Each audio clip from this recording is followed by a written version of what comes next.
So this is what John Jones said. It's kind of long though, but about Dana White's response. I heard the comments made last night at press conference. While I was a little disappointed, I'm still in the UFC's drug testing pool, staying sharp and continuing to train like a professional. I'm ready for whatever comes. In a recent interview, I shared the opportunity to fight at the White House gave me something deeper to fight for, a why that goes beyond paychecks or belts. Fighting for my country gives me great purpose. Silver lining in all this, knowing the fans see my heart. They see I am ready and willing to take on anyone to represent my country on a historic stage. I don't see that. For me, it's never been just about the opponent. I'm chasing legacy, something timeless, something bigger than the moment. So for now, I'll keep grinding, stay patient, stay faithful. I'm ready to fight on July 4th. Yeah, maybe he gets his shit together and there's no hiccups. And Dana's like, all right, seems like you're doing good. But right now, I'm with Dana. You've already burnt me once. Yeah, man. that's it. No. Especially that he wanted that to be the headlining event, you know? Yeah, I just don't see him doing that if they put him on there. He said, the fans see my heart. I don't see it, Bubba. All right. This is more with John Jones. So Daniel Cormier was talking on the broadcast. I think it was like the weigh-in show.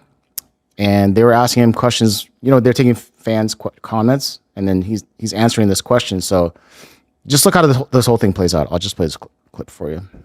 If you were to fight your enemy anywhere or a random place, where would it be? And who would the person that you would throw hands with sight unseen be? I kind of want the ability to kill him, so I'd like to do it at my house. There you go. Yeah, me too. They can't really do anything. Yeah, Well, who is it? Who are you DC? fighting? I think we know. I could take a couple guesses who you might fight in your living room. Does it rhyme with Mon Moon? If you were to fight. So that's pretty much it. All that happened. But then John Jones took it as it was a dig on him. Yeah, he lit him up. Yeah, so. I heard the comments made last night. Yeah, I heard the comments made last night. Okay, just leave it up on that, on the full one. That was for the other one. This one. DC said he wants to kill me at his house. I already buried him twice in the octagon. Third time I'm bringing a shovel. A blind man can see the mansion I own in Daniel's head. I just didn't realize how deep his hate still runs. Those ass whoopings must have left more than bruises. This is where I jump off John's rebuttal here. I feel like I'm the most painful thing that ever happened to that man's life, emotional damage. No, John, the most painful thing is him losing a kiddo. He lost a kiddo. Oh, well, gosh. Yes. Dear heavens, yeah. I don't know. I'm like the majority of the fan base. I'm over John right now, man. Yeah. Until he actually fights, I don't give a fuck. But so Daniel didn't really say anything. It was just other people alluding to it. So it's not like he even said like, no, I don't have an issue with John Jones or something like that. I have it somewhere right here. Yeah, and I don't think it's emotional damage. Right. I think it's he lost twice to him and they had beef. Like who else would DC call out? Like who else? Like no, it's just an enemy. That's what I'm saying. Who else? Yeah. Everyone likes DC. Who else would he go after? Yeah. But anyways, this is what Daniel said afterwards. I don't dislike John Jones. I think he's fine. Yeah. So it's more like everyone else building this up to be this thing. And then John ran with it to stay relevant, stay in the news. You know, I'm over it, dude. Yeah. Oh, this was odd too, man. Did you see Paulo Costa before the fights? This is during a press conference. No, let me see. More specifically from Chechnya, if he's tuning in this weekend, what's your message to Khamzat Chimaev? Yes, you guys know about that already. Everybody knows about that. We have a, mutual hate. After this fight, I'm going to send a message for him. But until there, you need to wait to watch. And because my focus right now is on this guy. So I need to focus on him. But, of course, I have a plan after that. And I have unfinished business with Cormier, Chimaev. And, yes, I'm going to face him sooner or later.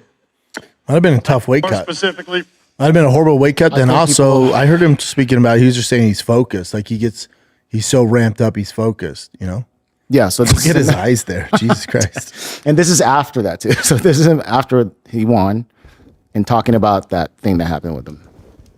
You obviously called out Hamzat after the fight. At the press conference, you seemed to shake when you mentioned him. He seems to piss you off that much. Yeah.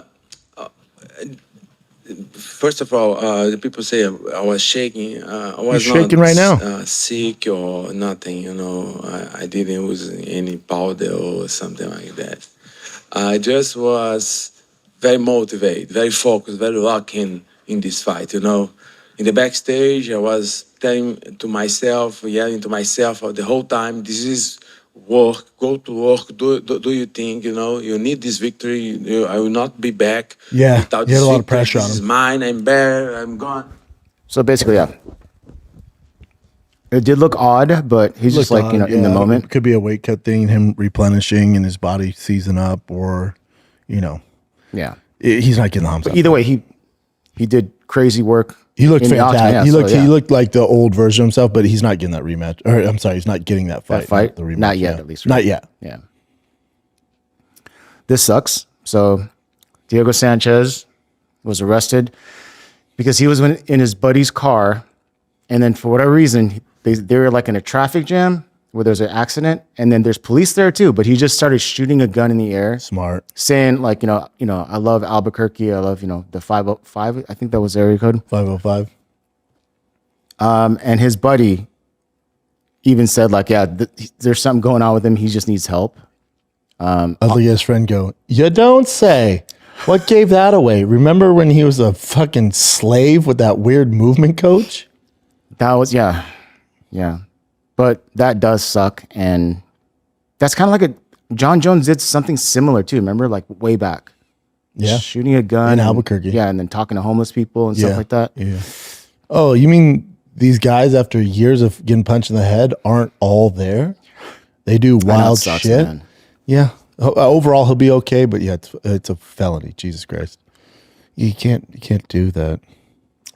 No. And it just sucks for him. But, all right. So I'm sure I don't know how much money you're getting from. Give me my fucking money.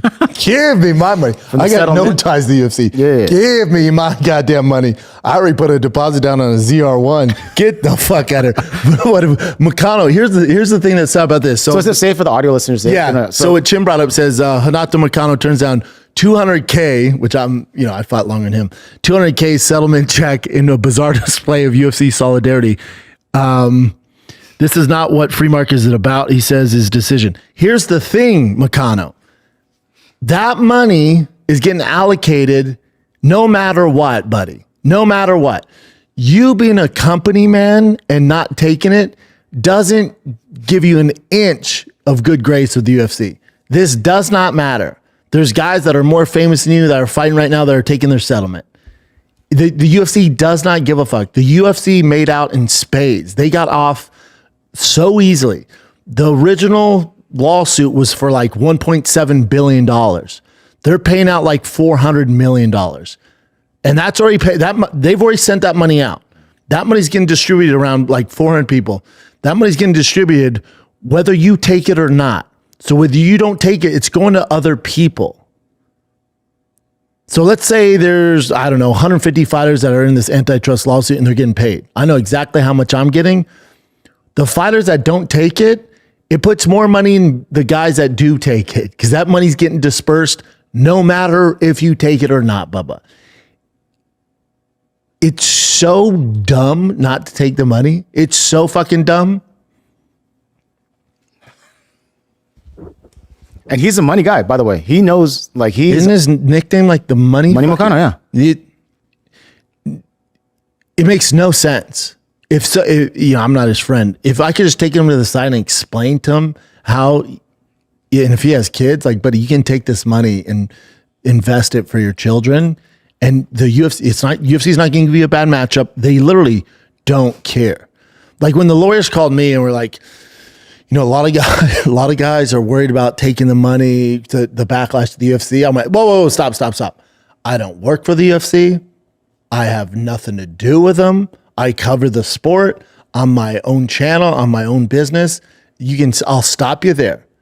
I'm probably the one guy who's going to stop you dead in his tracks. Send me my goddamn money. I don't give a fuck, dude. Yeah, he's just uneducated about the whole situation.